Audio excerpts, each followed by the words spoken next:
গণভোট আর জুলাই সনদকে পার্থক্য করে সরকার জনগণের মাঝে বিভ্রান্তি তৈরি করেছে।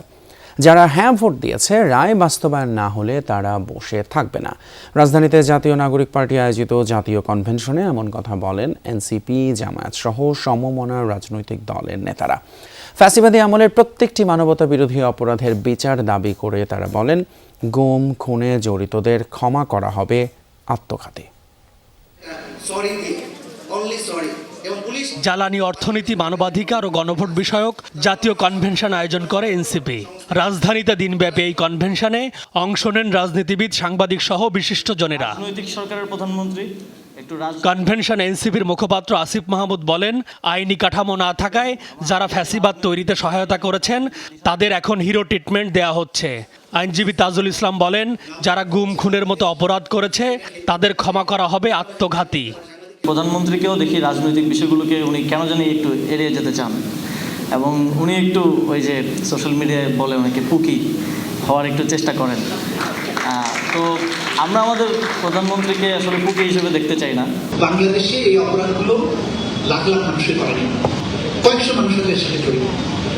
যারা এরকম worst type of human rights violation করেছে তাদেরকে ক্ষমা করা হবে আত্মঘাতী।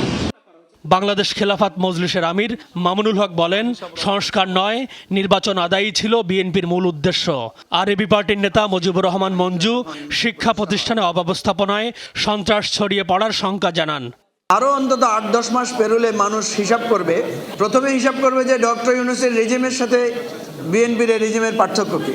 এরপরে হিসাব করবে শেখ হাসিনার রেজিমের সাথে এই বিএনপির রেজিমের পার্থক্য কী।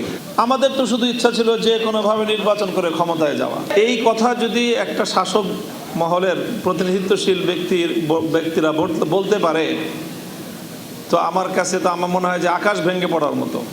জামায়াতে ইসলামীর সেক্রেটারি মিয়া গোলাম পরোয়ার বলেন, নিজের ভোটের বিরুদ্ধে নিজে দাঁড়ানোই হলো অন্তহীন প্রতারণা। আর এনসিপির আহ্বায়ক নাহিদ ইসলাম মনে করিয়ে দেন, গণতন্ত্র হোঁচট খেলে জনগণকে বারবার রাস্তায় নামতে হবে। ওনারা এখন ষড়যন্ত্র করছেন, ওই 10টা নোট অফ পয়েন্ট বাদে ওনারা নিজেরাই একটা সংবিধান সংশোধনের বিল বানাবেন। আগামী হয়তো বাজেট অধিবেশন বা কোনো একটা অধিবেশনে বিল বানিয়ে নিজেরাই সেটা পাশ করে নেবেন। তাই যদি করতে চান তাহলে একটা অপরিণামদর্শী সর্বনাশা পথে আপনারা হাঁটলেন। প্রথম অধিবেশনকে সরকার ব্যর্থ করেছে। যে অধিবেশনে আমাদের আলোচনা করার কথা ছিল কিভাবে আমরা এগুলো বাস্তবায়ন করব, অধ্যাদেশ বাস্তবায়ন করব, এটা যদি অব্যাহত থাকে তাহলে রাজপথ, জনগণের আন্দোলনই কিন্তু একমাত্র আমাদের রাস্তা হয়ে দাঁড়াবে। এর আগে এনসিপি নেতারা বলেন, গণভোটের রায় উপেক্ষিত হয়, প্রত্যেক নাগরিক প্রতারিত হয়েছেন। আমাদের গভর্নমেন্টের অনেক মুড সুইং হয়, মানে গভর্নমেন্ট আসলে কি এটা বোঝা যাইতেছে না। ডিসিশনটা আমার কাছে মনে হইতেছে there are so many governments within the governments, আমার কাছে এটা মনে হইতেছে, মানে আমি নিশ্চিত না। কারণ এবং আপনি দেখবেন খুব শীঘ্রই এটা বলা হবে যে আমাদের প্রাইম মিনিস্টারকে, এইচপিএমকে ভুল বোঝানো হয়।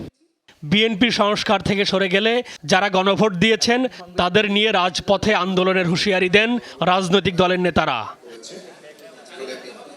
M A Aziz, Jamuna news, Dhaka.